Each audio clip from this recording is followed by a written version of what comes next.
Hello everybody, today we study about replication of DNA. So first of all, Watson and Crick ने ये बताया कि replication of DNA क्या होता है, कैसे होता है. फिर उसके बाद मिचेल्सन एंड स्टार्न ने ये बताया कि जो replication of DNA का प्रोसेस होता है वो सेमी कंजर्वेटिव होता है. इसका मतलब होता है कि जो DNA होता है ये पेरेंटल DNA है, जिससे जो दो DNA बन रहे हैं उसके अंदर एक DNA स्ट्रैंड तो पेरेंटल DNA का होगा और जो दूसरा स्ट्रैंड होगा वो डॉटर DNA का होगा, मतलब न्यू फॉर्म DNA बनेंगे. हम जानते हैं कि रेप्लिकेशन ऑफ डीएनए का मतलब क्या होता है. रेप्लिकेशन ऑफ डीएनए का मतलब होता है कि जो डीएनए होता है वो सेम टू सेम अपनी कॉपी बना लेता है, एक या एक से अधिक अपनी कॉपी बना लेता है. जो न्यू स्ट्रैंड डीएनए बनते हैं उसे डॉटर डीएनए बोलते हैं और जो पुराने डीएनए होते हैं उन्हें पेरेंटल डीएनए बोलते हैं. अब हम जानते हैं कि जो डीएनए होता है उसके अंदर बहुत सारे न्यूक्लियोटाइड प्रेजेंट रहते हैं. जो मेनली प्रेजेंट न्यूक्लियोटाइड्स होते हैं वो होते हैं adenine, thymine, guanine and cytosine. ये चार तरीके के जो न्यूक्लियोटाइड्स प्रेजेंट रहते हैं. अब जो एडेनिन और जो थाइमिन होता है वो डबल बॉन्ड से जुड़ा होता है और जबकि ग्वानिन और साइटोसिन होता है वो ट्रिपल बॉन्ड से जुड़ा रहता है. और जो ये बॉन्ड होते हैं वो हाइड्रोजन बॉन्ड्स प्रेजेंट रहते हैं.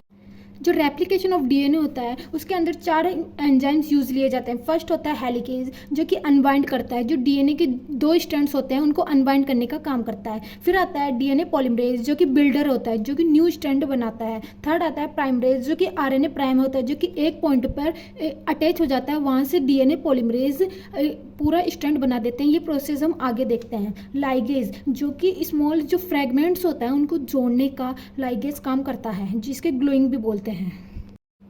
अब हम देखते हैं कि अनदर एंजाइम कौन कौन से होते हैं. एंजाइम्स का मतलब है कि जो उन चार एंजाइम्स के अलावा कौन से दो एंजाइम्स यूज लिए जाते हैं. Topoisomerase and SSB binding enzyme. जो टोपोआइसोमरेज क्या करता है कि जो डीएनए अनकॉइलिंग होता है उसे कॉइल होने से रोकता है, उसे कॉइल नहीं होने देता है. जो एसएसबी बाइंडिंग होता है वो क्या करता है कि एक सिंगल स्ट्रैंड पे जाके अटैच हो जाता है, जिससे कि जो न्यूक्लियोटाइड्स होते हैं वो अटैच नहीं होते हैं. ये फिर आता है ओरिजिन ऑफ रेप्लिकेशन. इसका मतलब होता है कि जो हेलिकेज एंजाइम होता है वो पहले ये एक स्पेसिफिक साइट देखता है कि कहाँ से रेप्लिकेशन का प्रोसेस स्टार्ट करना होता है. उस साइट को ही ओरिजिन ऑफ रेप्लिकेशन बोलते हैं. अब वो स्पेसिफिक साइट हमें कैसे पता चलेगी? वहाँ एडेनिन और थाइमिन प्रेजेंट रहने चाहिए, उसी साइट को ओरिजिन ऑफ रेप्लिकेशन बोलते हैं. वहीं से रेप्लिकेशन का प्रोसेस स्टार्ट होता है. जैसे कि हम देखते हैं ये है एक तरीके का डीएनए. अब जैसे कि यहाँ पे और यहाँ पे एडेनिन और थाइमिन अटैच है तो इससे ही रेप्लिकेशन ऑफ ओरिजिन बोल सकते हैं. यहीं से रेप्लिकेशन का प्रोसेस स्टार्ट हो जाएगा.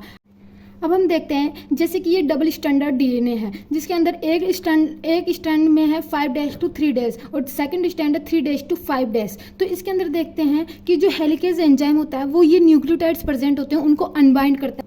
इसको हेलिकेज एंजाइम बोलते हैं. अब ये क्या करता है, इन न्यूक्लियोटाइड्स को सेपरेट कर रहा है. दोनों स्ट्रैंड के जो न्यूक्लियोटाइड्स हैं उनको सेपरेट कर रहा है और एक ये स्ट्रक्चर बना देता है. जब इसको हम खोल के बताते हैं तो ये एक तरीके का स्ट्रैंड बन जाता है जिसके अंदर ये न्यूक्लियोटाइड्स प्रेजेंट है. ये 5' ये 3' ये 3' ये 5' डबल स्टैंडर्ड हो गए. और जो ये शेप बन रही है उससे बोलते हैं रेप्लिकेशन फॉर्क. ये वाई शेप होती है, ठीक है. फिर होता है हेलिकेज ने अपना अनबाइंडिंग का काम कर दिया. फिर आता है डीएनए पॉलीमरेज. डीएनए पॉलीमरेज बोलता है कि मैं इसको ना जो न्यू स्ट्रैंड तो बना दूंगा पर मेरी दो कंडीशंस होती है. वो बोलता है कि मैं 5 से 3 की डायरेक्शन में न्यू स्टैंड बनाऊंगा. तो वो इसलिए हमको 3 से 5 स्टैंड चाहिए होता है, क्योंकि हमें 5 से 3 की डायरेक्शन में न्यू स्टैंड बनाना है. इसलिए हमें एक कॉम्प्लीमेंट्री स्टैंड लेना होगा जिसकी डायरेक्शन इससे अपोजिट रहेगी. तो 3 स्टैंड टू 5 स्टैंड. कॉम्प्लीमेंट्री का मतलब होता है एक दूसरे के अपोजिट, सेम ना होना. ये तो इसकी फर्स्ट कंडीशन रह गई. अब बोलता है कि सेकंड कंडीशन कि मुझे स्टार्ट कहाँ से करना है ये न्यू स्टैंड बनाने का प्रोसेस.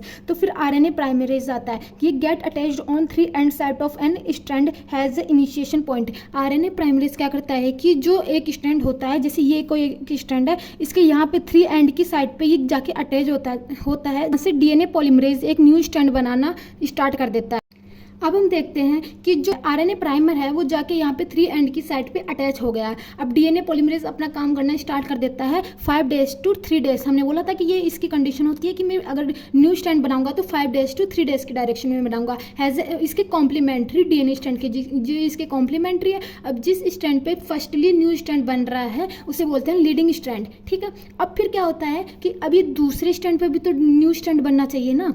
आरएनए प्राइमर होता है वो सेकेंड स्ट्रैंड जिसे कि बोलते हैं लैगिंग स्ट्रैंड, ये होता है लीडिंग स्ट्रैंड, ये होता है लैगिंग स्ट्रैंड। उसके जो दूसरे स्ट्रैंड होता है उसके कॉम्प्लीमेंट्री जाके अटैच हो जाता है, जैसे कि ये है आरएनए प्राइमर। अब डीएनए पॉलीमरेज क्या करता है कि जो 5' to 3' की डायरेक्शन में बनाता है, तो ये ऐसे तो बना नहीं सकता, तो ये इसलिए इस साइड में बनाता है। अब ठीक है, अब ये आरएनए प्राइमरेज क्या होता है कि स्पेसिफिक साइड पे अटैच हो जाते हैं। ठीक है, ये स्पेसिफिक साइड पे अटैच हो गए और ये बना लेते हैं ऐसे इस डायरेक्शन में बहुत सारे स्ट्रैंड्स।